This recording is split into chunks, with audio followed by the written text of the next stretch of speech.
A dynamic leader with a heart of gold and a huge helping hand. Today's guest has been on the top of the corporate ladder with great successes, but is no stranger to heartache and pain. Stay tuned to hear her incredible story. What superhero do you relate to most? I'm so curious. Why? Each of us has our own innate nuclear power. It's God-given.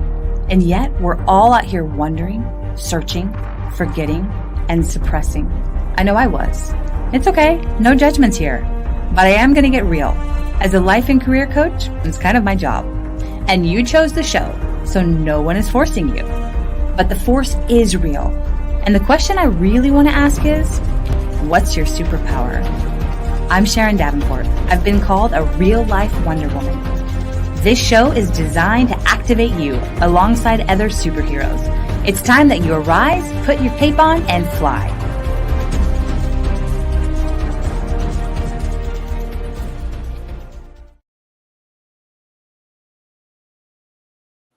From the boardroom to the beach, Laura Evans uses her experiences to serve, guide, and inspire others. As a career advisor, she helps get you praised, promoted, and paid. Laura loves helping burned out professionals step into leadership, leverage teamwork, and navigate office politics. Founder of Trust Your Gut Feelings, she serves individuals in their unique journey for mental wellness by optimizing the mind-gut connection through a holistic platform of life-changing products, programs, and community of people. In just 3 years, this business has grown to over $25 million a year revenue, serving nearly 330,000 families each month. Laura uses the profits of her business to support the Willow Field Foundation, which provides mental health therapy scholarships. Welcome, Laura. We're delighted to have you here with us today. Thank you, Sharon. It's an honor for me to be here. Thank you so much. Oh, absolutely. I just adore you. And I'm sure that our listeners and our friends listening will too. And so, the question that I love to ask our guests who come on here is, who is your favorite superhero and why? Well, I grew up watching Wonder Woman and Batman. So I really sort of feel like my favorite superhero is a combination between the two. Oh. I loved all the animation of the pow pow in the Batman series. If any of you guys are in my age group or remember growing up watching that. And I just loved the empowerment of Wonder Woman that I felt like, it wasn't just a man that could be a superhero, that a woman could be a superhero too. So that would have to be my answer. I love it. I love the combination of them as well. And it's kind of funny. I, of course, love Wonder Woman. My husband is a huge Batman fan. So it's fun that you put them together. And yeah, it's like pow, kapow, all the fun. Bam, wham, all of those. So fun. So what would you say is your unique superpower and how do you use it in your day to day?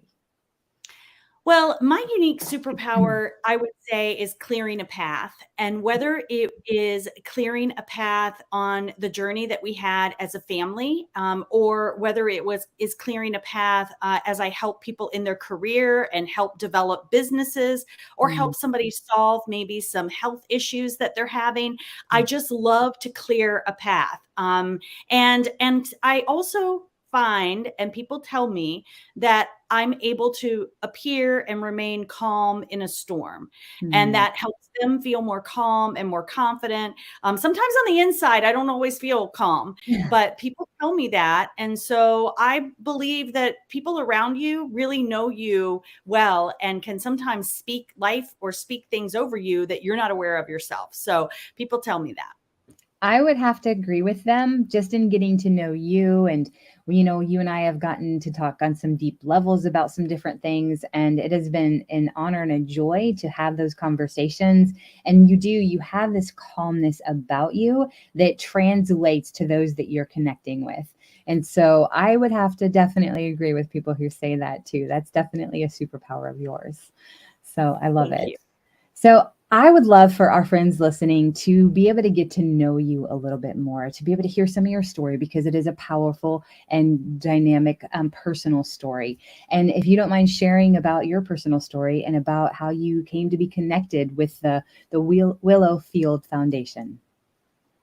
Sure. So, as you mentioned in the intro, my background is being an executive. I was executive for some very major brands and even president for billion-dollar brands. So, I have to say that my career was a priority for me.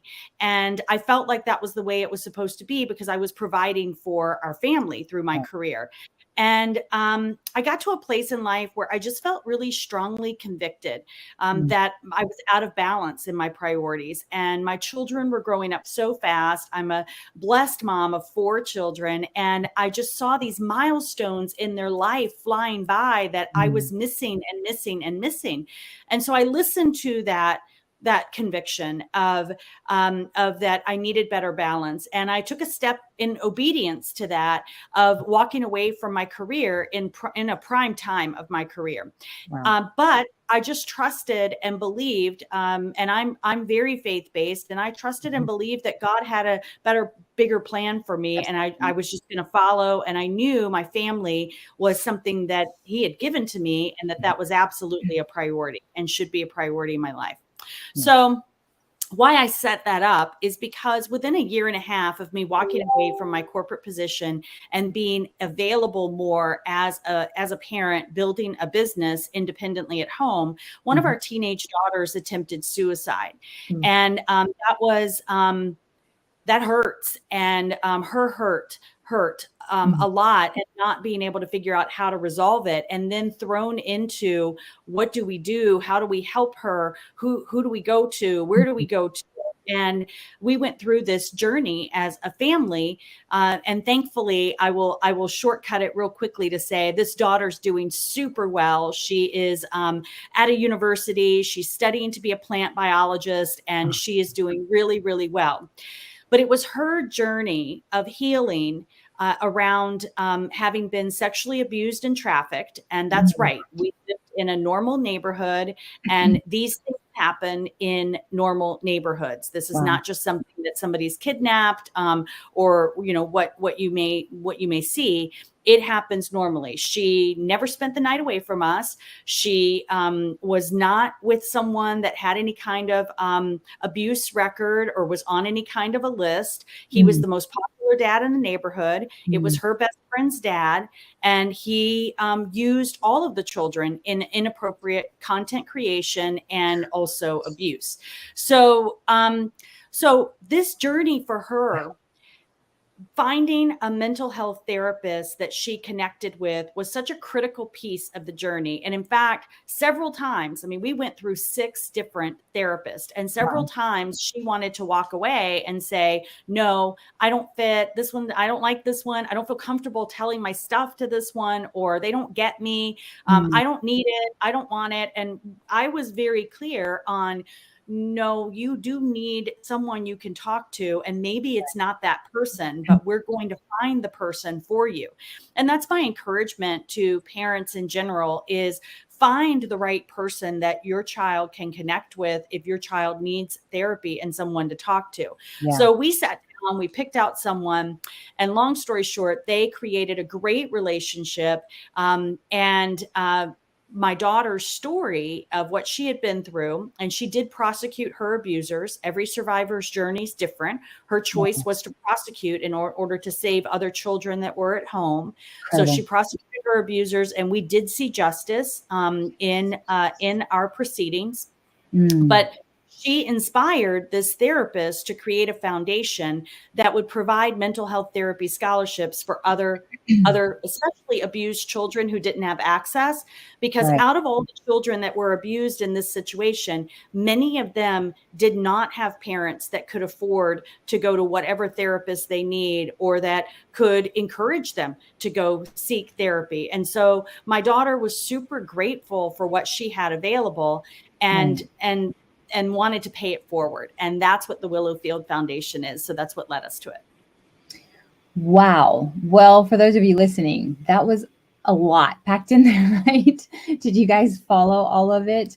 I mean, talk about from the corporate world and living at the top of your game. Excuse me. Choose deciding to step away while you're at the pinnacle of that to invest in your family. Which, Laura, that's what's so incredible is that it's really, you listened to the voice of the Holy Spirit. You listened to the promptings of God to do that, because you may not have been available to be able to be there for your daughter in the way that she needed during that time and all of those proceedings and everything that happened.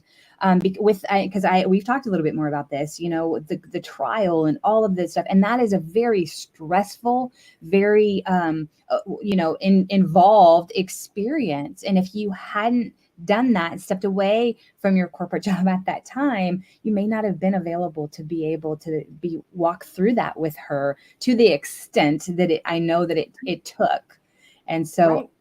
I commend you in doing that and just in listening. So guys, those of you that are listening, if you are feeling like that you need to step away from something that you're involved with right now, or that you need to step into something that's calling you, don't hesitate. Take that next step. Take that action, because that's God. He's showing you, and you'll quickly learn, probably whether that was the right decision or not.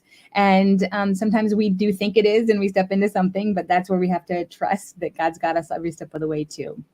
So I just commend you in doing that. And wow, and what a beautiful thing that out of your heartache and out of your experience and your daughter, she's brave. And I have so much respect for her in telling her story and going after those that harmed her and so many others. That takes a tremendous amount of grit and courage. So, wow. Yeah. So you've touched on it just a little bit, and I'd love to just hear from you a little bit more about this. But how has faith, been there and brought you through this journey and in your experiences in life in general? How has that come into play for you? Yeah, I think all of us would love to say anytime we felt that prompting, that we followed that prompting, and we've led that kind of spirit-filled journey in life of surrendering to the next thing, the next right thing that we feel prompted. But I can assure you that that is not my whole story. My life is not littered with that. And it doesn't matter where you are, anyone that's listening, in where your journey is. Today's a new day. Today's a new day. You can start now. And for me, this very emotional life or death situation put me to my knees of surrendering to God and seeking him in a level that I had never before, because I'm such a type A personality that I'm used to being in control of things and planning things. And these circumstances around my daughter's mental health as a PTSD survivor, and suicidal ideation, and then the choice to prosecute and everything we went through in the 3 years for justice, that was all out of my control. I could not do anything. Now, I could use my leadership skills to follow up with the detectives and to organize things and to create refuge for my daughter at times when she needed it. I could use my leadership and planning skills to do those kind of things. But to really control the circumstances, I had to completely and utterly surrender. And I'm glad I learned that lesson, because it's such a better way to live life. To know that God goes before you, and that he already knows what's going to happen. And if you're willing to surrender the circumstances that are out of your control. Now, things that are in our control is that we show up on time to a meeting, or that we work and earn money so that we can feed our family. I mean, there are things that are within our control, but to let the things that are not within your control, surrender those to him, was such an important lesson for me.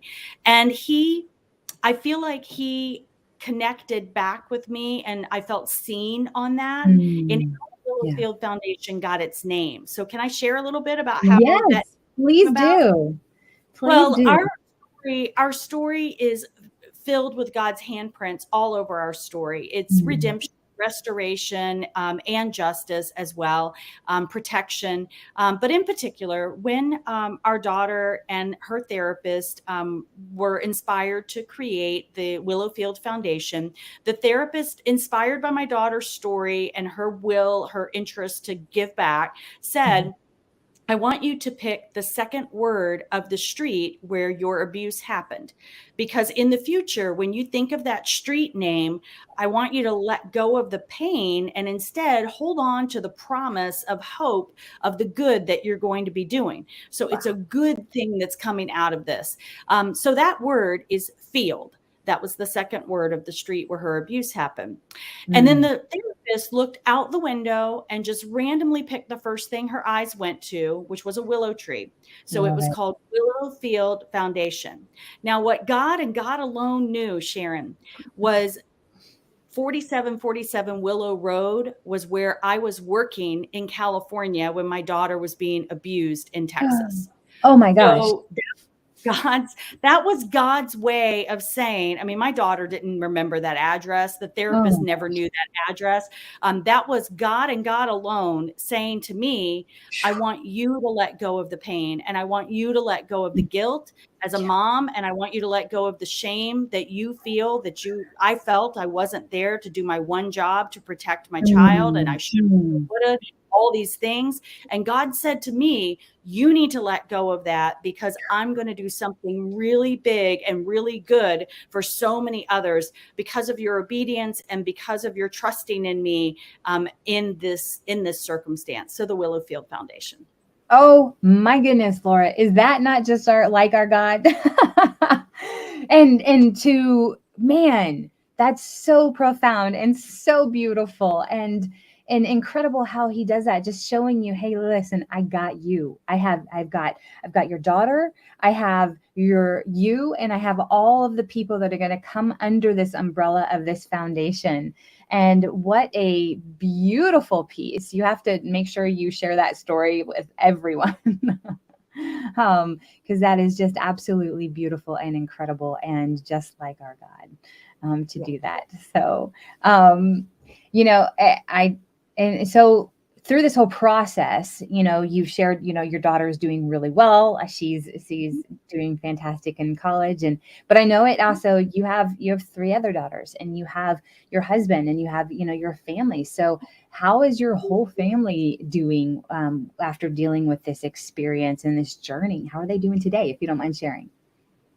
Sure. Everyone's doing well. We have 2 grandbaby girls that have been welcomed into our family, and we've got a grandson on the way. And we've got our youngest son is in college at Michigan State University, and thank God he was protected in some recent incidences that happened there. And so we are doing well. And there's no question it brought us closer together as a family as well.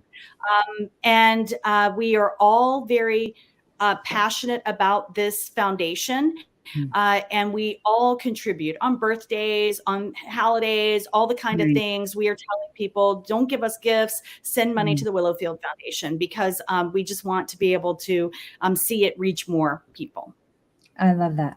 And that goes back to, I think, what you were talking about with surrender before, and how you couldn't control all the circumstances. And I know that had to be hard because you are such a dynamic leader in so many ways. And that had to be hard, for you and for your family. But it sounds like it's so beautiful. As we surrender, God births beautiful things from that, and your family getting closer together through this whole experience too.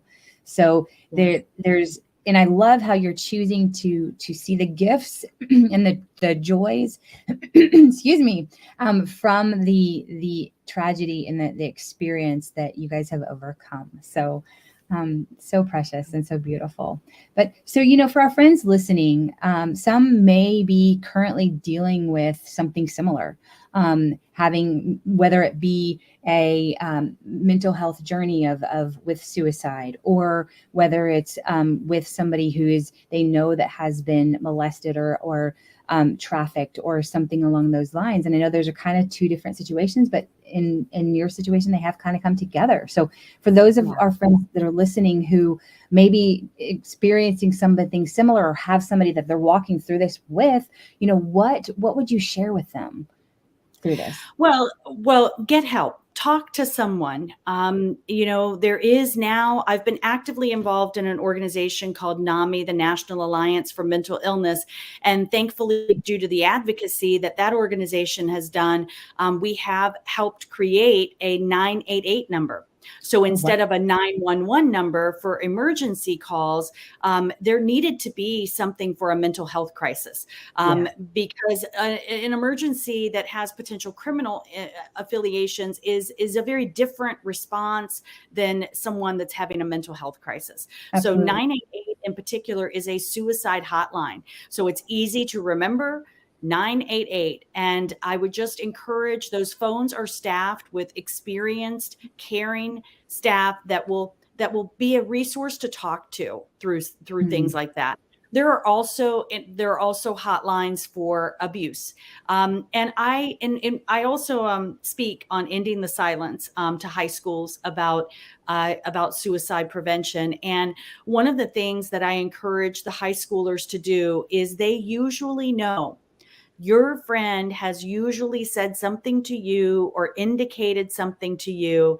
And in our particular story, but for the grace of God, that one of our daughter's friends came and alerted us before our daughter was able to proceed with her plans.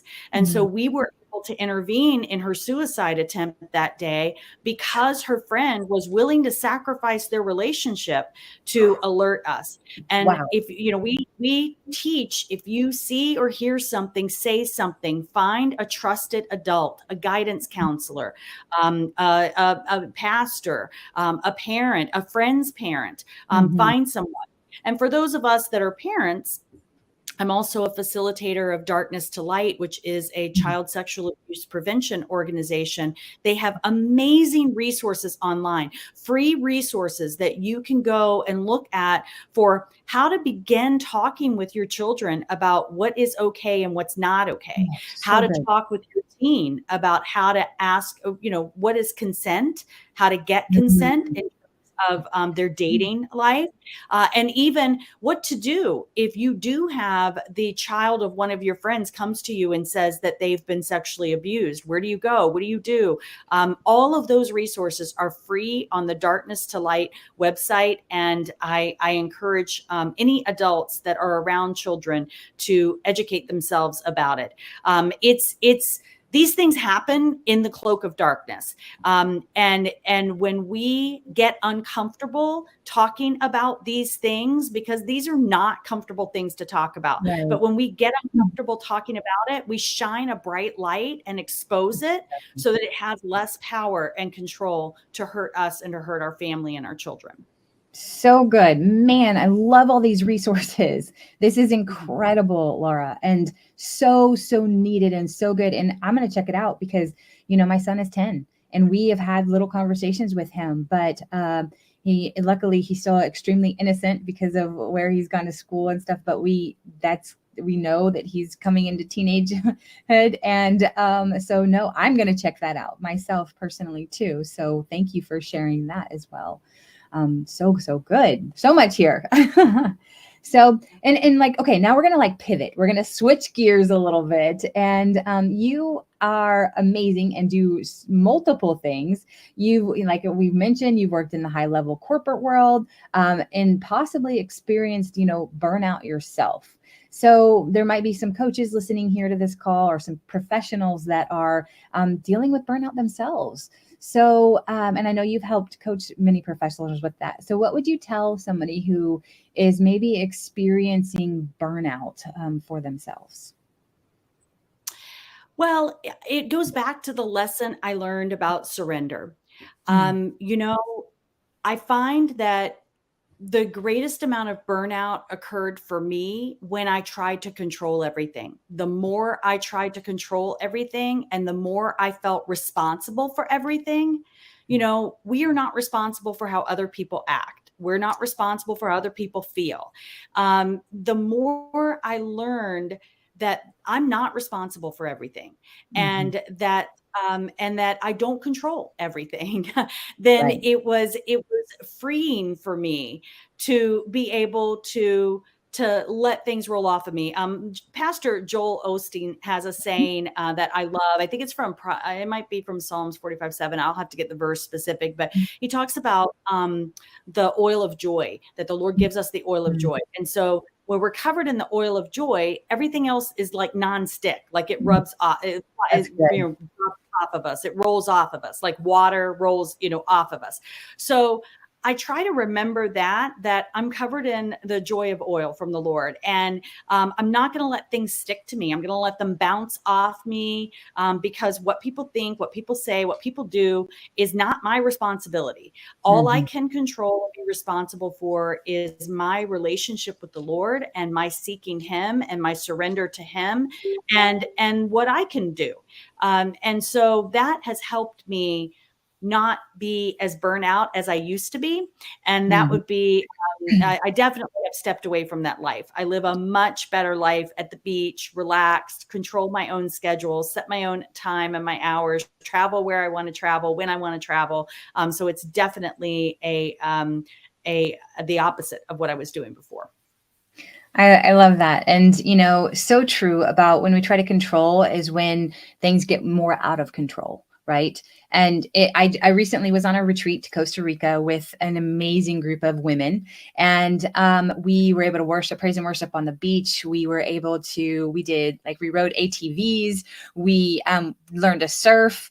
It was such an incredible time. And then we had time to relax, time to worship, like I said, worship, and then also to journal and to think, and then time together to go deeper with one another. And everybody had a breakthrough. But one of the things that was really hard at first, but such a relief, was that the incredible Tamara Andress was the one. She put the retreat on, and she actually said, and we were like, okay, what's our schedule? She's like, you're gonna know when to show up and what to wear, and I'll tell you before.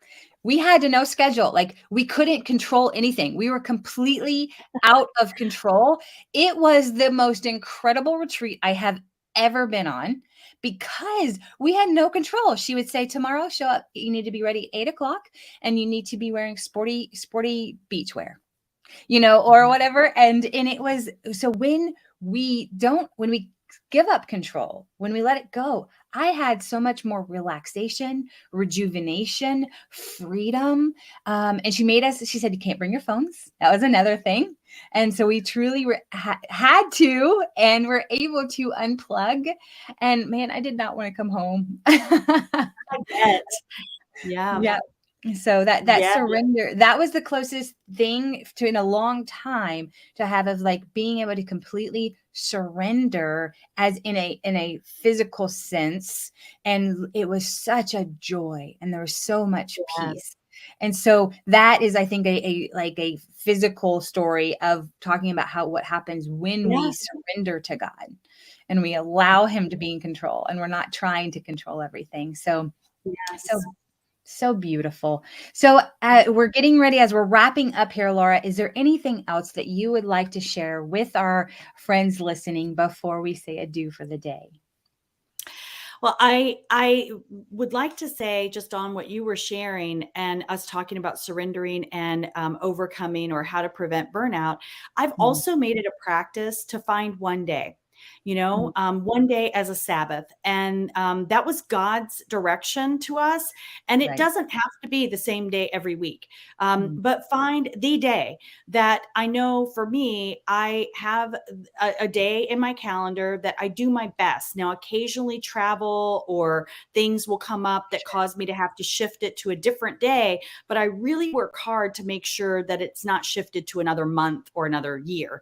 Mm, And just pick a day that you do truly unplug, that you put your phone away, even if it's just for, from from the time I wake up until, 5 p.m. Even if it's just daylight hours, I'm not going to be connected to my phone. The world will survive without me. And that's what's so freeing about it, is when we're constantly connected, we feel like the weight of the world is on our shoulders. And I would just encourage you, there's only one you. You're irreplaceably you, and you're called here for a purpose and for a reason. And the noise of life can get into that calling. So I would just encourage everyone to take good care of yourself, love yourself, make that time for that quiet time for you, that quiet time with your family, that quiet time with the Lord, and seek and ask him, how do you want me to show up in this season in my life? What is it that you want from me? And he will reveal that to you. Oh, so good. And just to piggyback on what you're saying there, actually it was last night. I was actually heard a friend talking about how doing a dopamine detox, because our phones actually, when we're checking it constantly, and we have certain apps, it has been scientifically proven that there are certain apps that are created to be addictive, but then also the likes and all of that stuff. And he was talking about like doing a dopamine detox of putting your phone and trying away and trying not to look at it. Sometimes it might be only half an hour, but then try to stretch that to an hour, then trying to do that for a couple hours and see how long you can go without a screen, the computer or the phone, and see how much more time is extended, and do that dopamine detox. And like you're saying, that one day, maybe that be your day to do a dopamine detox. It says he was talking about how it's proven you're more productive. You actually are less stressed. There's so much to that with doing a dopamine detox, and exactly what you're saying. So that's incredible. And, we were out of power here for 35 hours recently with some storms that came through.